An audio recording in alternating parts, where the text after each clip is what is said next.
വികസന മുന്നേറ്റ ജാഥയാണ് നമ്മുടെ വണ്ടൂരിലെത്തിയിരിക്കുന്ന സഖാവ് CPM-ന്റെ സംസ്ഥാന സെക്രട്ടറി സഖാവ് MD ഗോവിന്ദൻ മാസ്റ്റർ നയിക്കുന്ന വടക്കൻ മേഖല ജാഥയാണ് ഇവിടെ എത്തിയിരിക്കുന്നത്.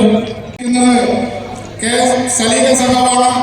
സഖാവിനെയും LDF മണ്ഡലകമ്മിറ്റിക്ക് വേണ്ടിയും നിങ്ങൾക്ക് വേണ്ടിയും ഞാൻ സ്വാഗതം ആശംസിക്കുന്നു. അതുപോലെ നമ്മുടെ കേരളത്തിൻ്റെ പ്രിയപ്പെട്ട MP സന്തോഷ് കുമാർ ആണ്. അദ്ദേഹത്തെ നിങ്ങൾക്ക് വേണ്ടിയും വണ്ടൂർ LDF മണ്ഡല കമ്മിറ്റിക്ക് വേണ്ടിയും ഞാൻ സ്വാഗതം ആശംസിക്കുന്നു. ആ സഖാവിനെ വണ്ടൂർ ജനങ്ങളുടെ എല്ലാ നേതാക്കന്മാരെയും സ്വാഗതം ചെയ്തുകൊണ്ട് ജനാധിപത്യ മുന്നണിയുടെ സംസ്ഥാന കമ്മിറ്റിയുടെ നേതൃത്വം ആരംഭിച്ച 3 ജാഥകൾ വടക്കൻ മേഖല ജാഥയാണ്, വികസന മുന്നേറ്റ ജാഥയാണ് ഇവിടെ എത്തിച്ചേർന്നിട്ടുള്ളത്. സംസ്ഥാനത്ത് നടത്തിക്കൊണ്ടിരിക്കുന്ന വികസനങ്ങളെ കുറിച്ച് ജനങ്ങളുമായി പ്രതിപാദിക്കുന്നതിന് വേണ്ടി, ചർച്ച ചെയ്യുന്നതിന് വേണ്ടി, സമ്പാദിക്കുന്നതിന് വേണ്ടിയാണ് നമ്മൾ ഈ ജാഥ നടത്തുന്നത്. കഴിഞ്ഞ കേരളത്തിലെ ജനങ്ങളാണ് ചെറിയ പ്രായങ്ങളിൽ പറഞ്ഞത്. നമ്മുടെ കുഞ്ഞുങ്ങൾക്ക് പഠിക്കാൻ വെളിച്ചമില്ല, പാഠപുസ്തകമില്ല, ഉച്ചഭക്ഷണം സ്കൂളിലില്ല, യാത്ര ചെയ്യാൻ. സോളാർ കേസ് എന്ന് പറഞ്ഞൊരു പരാതി മുഖ്യമന്ത്രിയുടെ ഓഫീസിൽ കൊടുക്കുന്നത്. ഈ സോളാർ കേസ് ഭയങ്കര വിവാദമാണ്. ഈ സോളാർ കേസിന്റെ വിശദീകരണമൊന്നും ഞാൻ പറയുന്നില്ല. പക്ഷെ ഈ സോളാർ കേസ് ഉണ്ടായത് ഒരു കോൺഗ്രസ് നേതാവ് പത്തനംതിട്ടയുള്ളതാണ് മുഖ്യമന്ത്രിക്ക് കൊടുത്തൊരു പരാതിയാണ്, ആദ്യത്തെ പരാതി.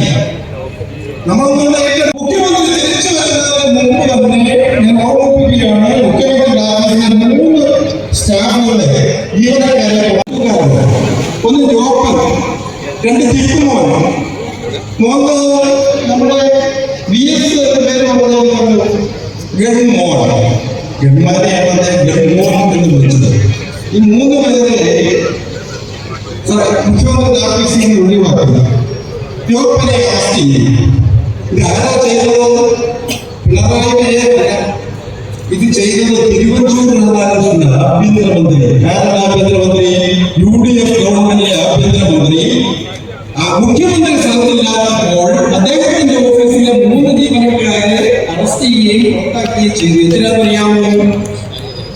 ഉമ്മൻചാണ്ടി പറന്നതിന് മുമ്പ് ഉമ്മൻചാണ്ടി കുഴപ്പക്കാരനാണ് വരുത്തി തീർത്തുകൊണ്ട് മുഖ്യമന്ത്രിയാക്കാൻ പറ്റുമോ എന്നാണ് ഈ ആശ്വാസം വെച്ചത്. വകുപ്പുകൾ ഓരോരുത്തരും അവരുടെ സാമ്രാജ്യമായി കൊണ്ടു നടക്കുകയാണ്. അതിൽ നിന്ന് എന്ത് നേട്ടം കൊള്ളിക്കാം, എന്തൊക്കെ ചെയ്യാൻ പറ്റും? സുഹൃത്തുക്കളെ, ഞാനിത് സൂചിപ്പിച്ചത് പ്രയാസപ്പെടുത്തുകയും ബുദ്ധിമുട്ടിക്കുകയും കഷ്ടപ്പെടുത്തുകയും സമസ്ത മേഖലകളിൽ പരാജയപ്പെട്ടതുകൊണ്ടാണ് 2016 കേരളത്തിലെ പ്രബുദ്ധരായ ജനങ്ങൾ ക്ഷേമത്തിനും നാടിൻ്റെ പുരോഗതിക്കും വേണ്ടി 5 വർഷം പ്രവർത്തിച്ചതുകൊണ്ടാണ് ജനങ്ങൾ വീണ്ടും കൂടുതൽ ഭൂരിപക്ഷത്തോടെ ചരിത്രം തിരുത്തി കുറിച്ചുകൊണ്ട് 2ാം പിണറായി സർക്കാർ. അങ്ങനെ നമ്മൾ 10 വർഷമായി. നമ്മൾ 1ാം പിണറായി സർക്കാർ വന്ന് അവർ നശിപ്പിച്ചതിനെ, തകർത്തതിനെ വീണ്ടെടുത്തുകൊണ്ടിരിക്കുമ്പോൾ അപ്രതീക്ഷിതമായിട്ടാണ് പ്രകൃതിക്ഷോഭങ്ങൾ ഉണ്ടായത്. 2 പ്രളയങ്ങളും, ഓക്കി, നിപ്പ, കോവിഡ്. അദ്ദേഹം അന്ന് ഓരോ ദിവസവും പറയുന്നതനുസരിച്ചാണ് പിറ്റേന്ന് പോകുന്നത്. സമ്പന്ന രാഷ്ട്രങ്ങളിലൊക്കെ ജനങ്ങൾ കൂട്ടത്തോടെ മരിച്ചു വീണപ്പോൾ 104 വയസ്സുള്ള വൃദ്ധര് പോലും മരിക്കാതെ സംരക്ഷിച്ചവരാണ്. DYFIക്കാരിവിടെ ഉണ്ടല്ലോ. മരണത്തെ മുഖാമുഖം കണ്ടുകൊണ്ട് അവർ വീടുകളിൽ പോയി ഭക്ഷണം കൊടുത്തു, മരുന്ന് വാങ്ങിച്ചു കൊടുത്തു. എന്തെല്ലാം സഹായങ്ങളാണ് ചെയ്തത്. നമ്മുടെ ആരെങ്കിലും മരിച്ചു? നമ്മൾ കണ്ടില്ലേ? ഒരാചാരങ്ങളുമില്ലാതെ കൂട്ടത്തോടെ കുഴിയെടുത്ത് സംസ്കരിക്കുന്നത്, നദികളിലൂടെ ജഡങ്ങൾ ഒഴുകിപ്പോകുന്നത്.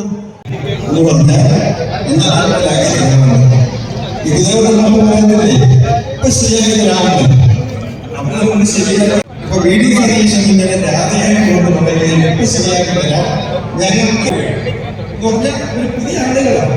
ഇതിനു മുമ്പ് നമ്മൾ കണ്ടിട്ടില്ല, നമുക്കിവരെ അറിയത്തില്ല.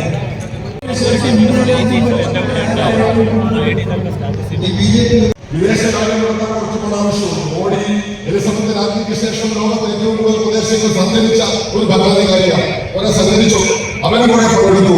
ഇതെല്ലാം കഴിഞ്ഞ് ബാക്കി ചിലരെല്ലാം നടത്തുന്ന സംസ്ഥാനങ്ങളാണ്. ആരോഗ്യം എന്ന് പറയുന്നത് സംസ്ഥാനത്തിന്റെ ഉത്തരവാദിത്വമാണ്. വിദ്യാഭ്യാസം കല്യാണ വിഷയമാണ്.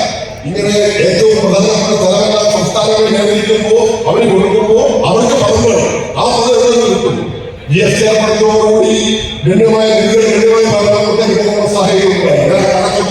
അസാമിൽ കിട്ടുന്നു, പല സംസ്ഥാനങ്ങളും കിട്ടുന്നു, ഇവിടെ മാത്രം കിട്ടുന്നില്ല എന്നുള്ള പ്രശ്നം. മുന്നോടിയായി ഒരു രേഖ തയ്യാറാക്കി സമർപ്പിച്ചു. 29 ആവശ്യങ്ങൾ നമ്മൾ മുന്നോട്ടേക്ക് വെച്ചു. എണ്ണി ആവശ്യങ്ങൾ വെച്ചു. ആ ആവശ്യങ്ങളുടെ പട്ടികയൊന്നും ഞാൻ വിവരിക്കുന്നില്ല. അതിലൊന്ന് ഈ മേഖലയൊക്കെ ഉൾപ്പെടെ ബാധിക്കുന്ന വന്യമൃഗങ്ങളുമായി ബന്ധപ്പെട്ട ഒരു പ്രശ്നമായിട്ട് നമ്മൾ പറഞ്ഞു. കേരളം എന്ന് പറയുന്നത് ഒരു ചെറിയ പ്രദേശമാണ്. പക്ഷേ ഈ സംസ്ഥാനത്തിനകത്ത് വനത്തിന്റെ വിസ്തൃതി എന്ന് പറയുന്ന ആവശ്യത്തിൽ കൂടുതലുള്ള പ്രദേശമാണ്. ഇവിടെ മനുഷ്യരും വന്യജീവികളും തമ്മിലുള്ള സംഘർഷം വളരെ വർദ്ധിച്ചു വരുന്ന ഒരു പ്രദേശമാണ്. ആനയുടെ അക്രമം, കടുവയുടെ അക്രമം, മറ്റ് മൃഗങ്ങളുടെ ഒക്കെ ശല്യം കർഷകരെ ബുദ്ധിമുട്ടിക്കുന്ന, ആളുകൾ ജീവനെടുക്കുന്ന ഒരു സാഹചര്യമാണ്. നിലമ്പൂരിൽ നിന്ന് നമ്മൾ ധാരാളം ഉദാഹരണം കണ്ടു, വയനാട്ടിൽ കണ്ടു. വയനാട് ആദ്യം ഒരു കർമ്മസങ്കേതമാക്കാനുള്ള നിർദ്ദേശം പോലും കേന്ദ്രത്തിന്റെ മഹാപരിപാടികൾ വന്നു എന്ന് ഞാൻ ശ്രദ്ധിക്കുന്നു.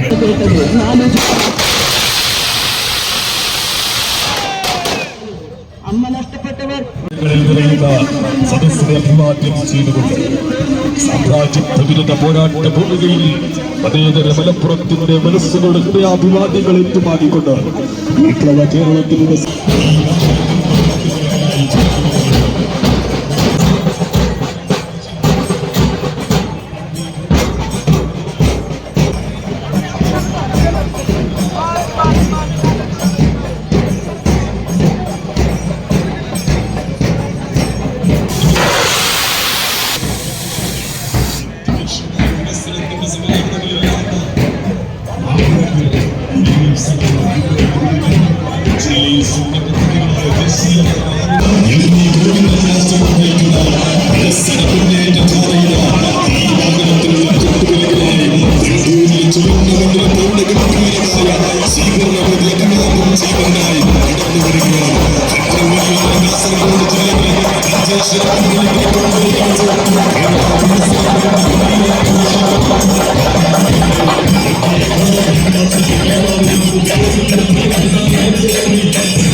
എത്തിയിരിക്കുകയാണ്.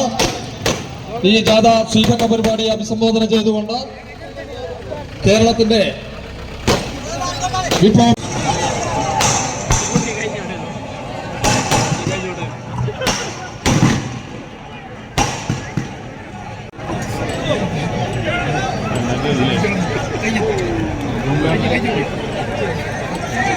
ഈ യോഗത്തിൻ്റെ ബഹുമാന്യനായ അധ്യക്ഷൻ,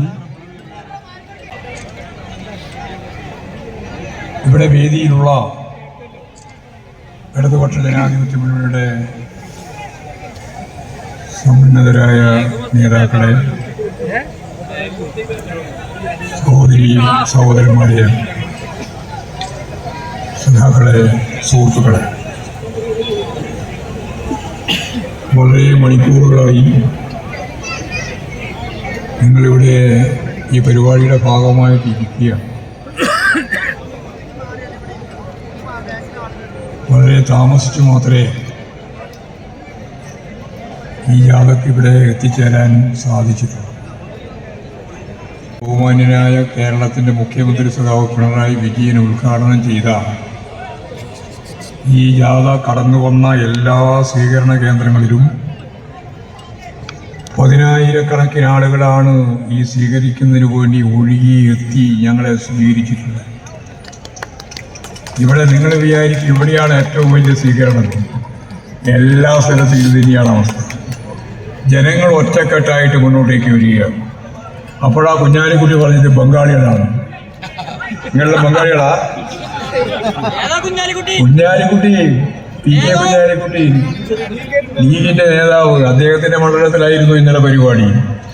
ആ പരിപാടിയെ വലിയ ജനങ്ങളാണ്. ഇതുപോലെ തന്നെ ആ ജനങ്ങളെല്ലാം കണ്ടപ്പോൾ അങ്കരാപ്പിലായിട്ട് അദ്ദേഹം പറയാണ്, ഇതൊന്നും ഇവിടെയുള്ളവരല്ല, ഇതെല്ലാം ബംഗാളിൽ നിന്ന് വന്നിട്ടാണ് ഇവരെ സ്വീകരിക്കാൻ പുറപ്പെട്ടത്.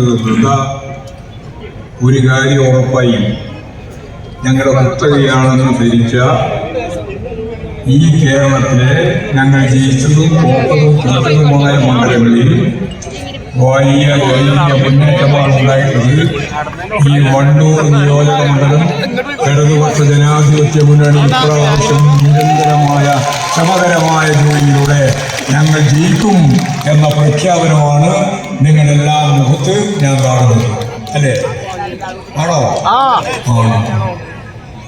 ോളമല്ല ആളുകൾ വന്നതെന്ന് നമുക്ക് നന്നായിട്ട് അറിയാം. ജനങ്ങൾ ഈ രാഷ്ട്രീയ സാഹചര്യത്തിൽ ഈ ഗവൺമെന്റിനെ സംരക്ഷിക്കണം, ഈ ഗവൺമെന്റിന് നേതൃത്വം കൊടുക്കുന്ന ഇടതുപക്ഷ ജനാധിപത്യ മുന്നണിയെ സംരക്ഷിക്കണം. ഇതിനെ തകർക്കാൻ ഒരു പത്രത്തിനും ഒരു ചാനലിനും ഒരു ബൂർഷ്വാ നേതാവിനും ആവില്ല എന്ന അതിശക്തിയായ താക്കീതാണ് ഈ കേരളത്തിൽ ഞങ്ങൾ അന്ന് ഇങ്ങോട്ടേക്ക്, അതുപോലെ തന്നെ മധ്യ കേരളത്തിൽ, അതുപോലെ തന്നെ തെക്കൻ കേരളത്തിലൊക്കെ നടത്തിക്കൊണ്ടിരിക്കുന്ന 3 ജാഥകൾക്കും കിട്ടിക്കൊണ്ടിരിക്കുന്ന ആവേശകരമായിട്ടുള്ള സ്വീകരണം. ഇനി ഞാൻ വളരെ ഗൗരവമുള്ള ചില കാര്യം പറയാൻ പോകുന്നു. നല്ല ശരിക്ക് ശ്രദ്ധിച്ചാലേ മനസ്സിലാവും. കേരളം എല്ലാ കാലത്തും വലിയ രീതിയിൽ വമ്പിച്ച മുന്നേറ്റം നടത്തിയ ഒരു രാജ്യമാണെന്നും നാടാണെന്നും സ്ഥിരമായിട്ട് BJPക്കാരും RSകാരും പറയുന്നുണ്ട്. വലിയ രീതിയിൽ പറയുന്നുണ്ട്. ഞാൻ പറയുന്നത് ശരിക്കും ശ്രദ്ധിക്കണം. ശ്രദ്ധിക്കുമോ? എന്നാ പറയാം. പഴയ കാലം ഭയങ്കര ഒരു കാലമായിരുന്നു. ഭാഷാഭാരത സംസ്കാരം, ചാതുർവർണ്ണ വ്യവസ്ഥ, കേട്ടിട്ടില്ല? എല്ലാം ഇങ്ങനെയായിരുന്നു ഈ കേരളം എന്നാണ് പറഞ്ഞുകൊണ്ടിരുന്നത്. ശുദ്ധ അസംബന്ധം. ഈ കേരളം നൂറ്റാണ്ടുകൾക്ക് മുമ്പ് ജാതി വ്യവസ്ഥയെ അടിസ്ഥാനപ്പെടുത്തി തൊട്ടുകൂടായ്മ, തീണ്ടിക്കൂടായ്മ, കണ്ടുകൂടാ, നിഴലുകൾ തമ്മിൽ കൂട്ടിമുട്ടിക്കൂടാ, പാവപ്പെട്ട മനുഷ്യൻ വഴിയാത്ര നടക്കുമ്പോൾ സവർണരെവിടെയുണ്ടോ നോക്കി വിചാരിച്ചിട്ട് പോയി എന്നൊരു ശബ്ദം പുറപ്പെടുവിച്ചിട്ട് മാത്രമേ വഴിയിലൂടെ നടക്കാനാവുള്ളൂ. ഇതൊക്കെയാണ് നമ്മുടെ നാട്ടിൻ്റെ പഴയ പാരമ്പര്യം. നിങ്ങളറിയോ, കുട്ടനാട് ഭൂപ്രമാണിമാരി അവിടെ കൃഷി ചെയ്യുന്നതിന് വേണ്ടി വെള്ളം കയറ്റി ഇറക്കി വലിയ ബണ്ട് കിട്ടും. ബണ്ട് എന്ന് പറഞ്ഞാൽ ചിറ കിട്ടും. അവിടെ അന്നേരത്തൊരു വിശ്വാസമാണ്, ചിറ ഉറക്കണമെങ്കിൽ ചെറുമോനെ പിടിക്കണം. ചെറുമോനെ പാവപ്പെട്ട പട്ടികജാതിക്കാരനാണ് കേട്ടോ. അവനെ അവിടെ ജീവനോടെ പിടിച്ചു കൊണ്ടുവരികയാണ്. ജീവനോടെ പിടിച്ചുകൊണ്ട് വന്നിട്ട് ഈ ചളി, ഈ ബണ്ട് കെട്ടിക്കൊണ്ടിരിക്കുന്ന ചളി, ആ ചളിയിൽ ചവിട്ടി താഴ്ത്തി അവൻ്റെ എല്ലും പൊട്ടും അതുപോലെ തന്നെ മജ്ജയും മാംസവും ആ ജീവനുള്ള മനുഷ്യനെ അത് ഈ ചളിയിൽ ചവിട്ടി താഴ്ത്തി ശരിക്ക് ബണ്ട് കെട്ടുക. എന്നാലേ ബണ്ട് ഉറക്കുള്ളൂന്നാണ്. ആരും ചോദിക്കാനും പറയാനുമില്ല ഈ പാവപ്പെട്ട മനുഷ്യൻ. ഇതായിരുന്നു പഴയകാലം. നാരായണ ചട്ടമ്പി സ്വാമികൾ, അയ്യങ്കാളി, വാപ്പനാനന്ദൻ ഇവരെല്ലാം നടത്തിയ വളരെ ശ്രമകരമായ ഒരു ജോലിയിലൂടെയാണ് അവർ ഈ കേരളത്തെ അടിസ്ഥാനപ്പെടുത്തുന്ന മാനവീയതയിലേക്ക് മുന്നോട്ടേക്ക് നീങ്ങുന്ന മതനിരപേക്ഷതയിലേക്ക് പോകാൻ സാധിച്ച ഒരു ആധുനിക കേരളത്തെ ഈ കേരളത്തിന്റെ ഭാഗമായിട്ട് സൃഷ്ടിച്ചത്. അതൊരു നാഴികക്കല്ല. ഈ ജന്മിമാരുടെ കുടികിടപ്പുകാരെ അവരെ ഒഴിപ്പിക്കാൻ ഒരു ജന്മിക്കും അവകാശമില്ല എന്ന 57 ഇത് പറഞ്ഞപ്പോൾ പ്രഖ്യാപിച്ചെന്ന് പറഞ്ഞു.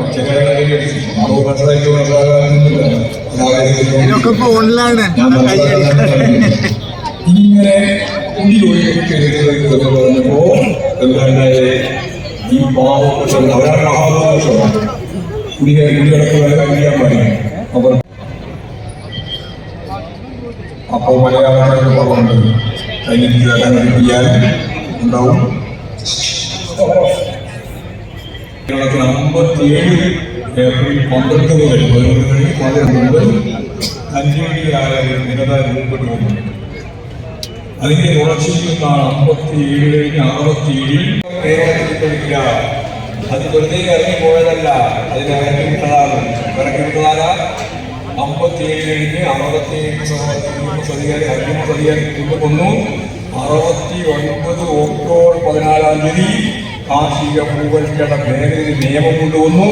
ആ നിയമത്തിന്റെ ഭാഗമായി ഈ കേരളത്തിലെ ജനിമിത്വം അവസാനിപ്പിക്കാനായി എന്നുള്ളതാണ് ചരിത്രത്തിലെ ഏറ്റവും പ്രധാനപ്പെട്ട മുന്നേറ്റം. ഈ പാവപ്പെട്ട കർഷക തൊഴിലാളി 10ാമത്തെ വയസ്സിൽ പണി തുടങ്ങും, എന്നിട്ട് 60 വയസ്സാകുന്നവർ കഴിഞ്ഞു പോകും. ഒന്നും ചെയ്യാൻ കഴിയാതെ, ആരും ശ്രദ്ധിക്കാതെ ഇരിക്കുന്ന ഈ പാവപ്പെട്ട മനുഷ്യരെ അടുത്തതെന്ത് വേണം? ദാരിദ്ര്യം അവസാനിപ്പിക്കണം. ദാരിദ്ര്യം അവസാനിപ്പിക്കണം എന്ന് പറഞ്ഞാൽ കുറച്ച് പണിയുണ്ട്. ആർക്കും ദാരിദ്ര്യം ഉണ്ടാവാൻ പാടില്ല. ഞാൻ ജാതിയായിട്ട് ഇങ്ങനെ വരുമ്പോൾ എന്നോടൊരാൾ, ഞങ്ങൾ എല്ലാവരും ഇരിക്കുകയാണ്, ഒരാൾ ചോദിച്ചു, നിങ്ങൾ ഈ ഗവൺമെൻറ് വീണ്ടും അധികാരത്തിൽ വന്നാൽ നിങ്ങളെ പ്രധാനപ്പെട്ട ഉന്നം എന്താണ്, നിങ്ങളുടെ ലക്ഷ്യം എന്താണ്, എന്താ നിങ്ങൾ ചെയ്യാൻ പോകുന്നത്? അപ്പോൾ ഞാൻ പറഞ്ഞു, ഒറ്റ ലക്ഷ്യമുള്ളൂ. ഒരു നല്ല ചോദ്യമാണ് ചോദിച്ചത്. പാവപ്പെട്ടവർ എന്ന് നമ്മളെല്ലാം പ്രസംഗിക്കുമോ പറയുന്നുണ്ട്. ഇപ്പോൾ തന്നെ ഞാൻ പ്രസംഗിക്കുമോ പാവപ്പെട്ടവരെ പറ്റി പറഞ്ഞില്ലേ? എന്നാൽ ഇടതുപക്ഷ മുന്നണി ഗവൺമെൻറ് വീണ്ടും അധികാരത്തിൽ വന്നാൽ ഈ പാവപ്പെട്ടവർ എന്ന് പറയുന്ന ഒരു വിഭാഗം മലയാളത്തിലെ പദത്തിന്റെ ഭാഗമായിട്ട് ഇവിടെയുണ്ട്. അങ്ങനെ ഒരാളിനി ഉണ്ടാവില്ല. അവരെ ഞങ്ങൾ സമൂഹത്തിന്റെ മുൻപന്തിയിലേക്ക് നയിക്കുന്നതിന് വേണ്ടിയുള്ള പ്രവർത്തനങ്ങളാണ് സംഘടിപ്പിക്കുക. പാവങ്ങളില്ലാതൊരു നാടാക്കി കേരളത്തെ മാറ്റും. അത് മനോരമക്കാരനും മാതൃകക്കാരനും അത്ര ഇഷ്ടപ്പെട്ടിട്ടില്ല. അവർക്ക് ഇഷ്ടപ്പെടുന്ന കേരളത്തിലെ പാവപ്പെട്ട ജനതയെ ശക്തിയായി സമൂഹത്തിന്റെ മുഖ്യധാരയിലേക്ക് കൊണ്ടുവരാൻ കഴിയും. അങ്ങനെ കൊണ്ടുവരണം എന്ന് തന്നെയാണ് ഞങ്ങൾ വ്യക്തമായിട്ട് ചൂണ്ടിക്കാണിക്കുന്നത്. അപ്പോൾ സമൂഹ മുന്നേറ്റം, ആ മുന്നേറ്റത്തിന് ജനങ്ങൾക്കൊപ്പം നിൽക്കുക. ലോകത്തെ ഏറ്റവും പ്രധാനപ്പെട്ട വികസിത അർദ്ധവികസിത രാജ്യങ്ങളിലെ ജനങ്ങളോടൊപ്പം നിൽക്കാൻ സാധിക്കുന്ന, അല്ലെങ്കിൽ അതിനേക്കാളും മെച്ചപ്പെട്ട പാവപ്പെട്ട മനുഷ്യരുടെ ജീവിതത്തെ മെച്ചപ്പെടുത്തി ഒരു പുതിയ കേരളം ലോകത്ത് അടയാളപ്പെടുത്തുക എന്നുള്ളതാണ് ഇടതുപക്ഷ ജനാധിപത്യ മുന്നണിയുടെ ഏറ്റവും പ്രധാനപ്പെട്ട ലക്ഷ്യം. ആ ലക്ഷ്യത്തിലേക്കാണ് നമ്മുടെ കുതിപ്പ്. വിശ്വാസികൾ വർഗീയവാദികളാണോ? നിങ്ങൾ പറ. വിശ്വാസികൾ വർഗീയവാദിയാണോ? അല്ല. വർഗീയവാദികൾക്കെന്തില്ല? വിശ്വാസമില്ല. അവൻ രാഷ്ട്രീയാധികാരം പിടിച്ചെടുക്കാൻ വേണ്ടിയുള്ള തത്രപ്പാടിലാണ്. അതിന്റെ ചവിട്ടുപടിയായി വിശ്വാസത്തെയും മതത്തെയും ഉപയോഗിക്കുന്നു എന്ന് മാത്രമേ ഉള്ളൂ. അപ്പോൾ വർഗീയതയെ പ്രതിരോധിക്കാൻ കഴിയും. നിങ്ങളെല്ലാം ഒറ്റക്കെട്ടായി ഈ വർഗീയ നിലപാടുകൾക്കെതിരായി ശക്തിയായിട്ട് മുന്നോട്ടേക്ക് പോകണം. ഇവിടെ എല്ലാ ജാതി വിഭാഗങ്ങളെയും മതവിഭാഗങ്ങളെയും വർഗീയതയും കൂട്ടിച്ചേർത്തുകൊണ്ടാണ് UDF മുന്നോട്ടേക്ക് പോകുന്നത്. VD സതീശൻ ഇപ്പോൾ ഇതിന്റെ പിന്നിൽ വരുന്നുണ്ട്. മൂപ്പർ പ്രധാനമായിട്ട് ചെയ്തുകൊണ്ടിരിക്കുന്നത് ജമാഅത്തെ ഇസ്ലാമിയെ കൂട്ടുക, BJPയെ കൂട്ടുക, DUവും കോൺഗ്രസും 4 ഈ 4 ചേർത്തുകൊണ്ട് മുമ്പോട്ടേക്ക് പോകുന്ന ഒരു കോർഡിനേറ്ററായിട്ടാണ് ഞാൻ ഈ പ്രസംഗത്തിന്റെ എല്ലാം ഭാഗമായിട്ട് പറയുന്ന VD സതീശനുള്ളത്. ഈ VD സതീശന്റെ ഈ വർഗീയ നിലപാടിനെ തിരിച്ചറിഞ്ഞുകൊണ്ട് മുമ്പോട്ടേക്ക് പോകാൻ നമുക്കാവണം. അത് തീർച്ചയായും ഈ നിയോജക മണ്ഡലം ഉൾപ്പെടെയുള്ള കേരളത്തിലെ 140 നിയോജക മണ്ഡലത്തിലും അതിശക്തിയായ ഒരു വികാരമായിട്ട് രൂപപ്പെട്ടു വന്നാൽ നമുക്കൊരു സംശയവും വേണ്ട. ഇടതുപക്ഷ ജനാധിപത്യ മുന്നണി വീണ്ടും അധികാരത്തിലുണ്ട്.